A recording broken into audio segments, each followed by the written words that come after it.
Pag-ibig. Ano nga ba ang pag-ibig? Bakit may bigyan ng kahulugan ng pag-ibig? Ano ba ang dulot ng pag-ibig sa atin? Mahirap bigyan ng kahulugan ng pag-ibig dahil depende ito sa nakakanasan ng bawat isa sa atin. Meron masaya, meron malungkot, meron nahihirapan, at meron nasisiyahan. Ang pag-ibig sa iba ay pagbibigay ng walang hinihintay na kapalit. Sa iba ay sakripisyo, sa iba ay kaligayahan. May nabubuong samahan ng dahil sa pag-ibig, at mayroon ding samahan na nasisira ng dahil sa pag-ibig.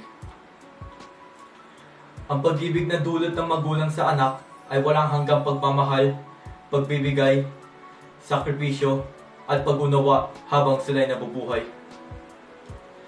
Ang pag-ibig na dulot ng magsingirog sa isa't isa ay walang hanggang pangako ng isang samahan buo at walang iwanan.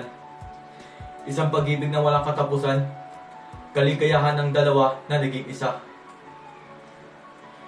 Ang pag-ibig ng Diyos Ama ay walang hinihinging kapalit. Ito ay walang katapusan, isang pag-ibig na walang kondisyon, isang pag-ibig na puno ng pagmamahal at pag-unawa sa bawat isa sa atin.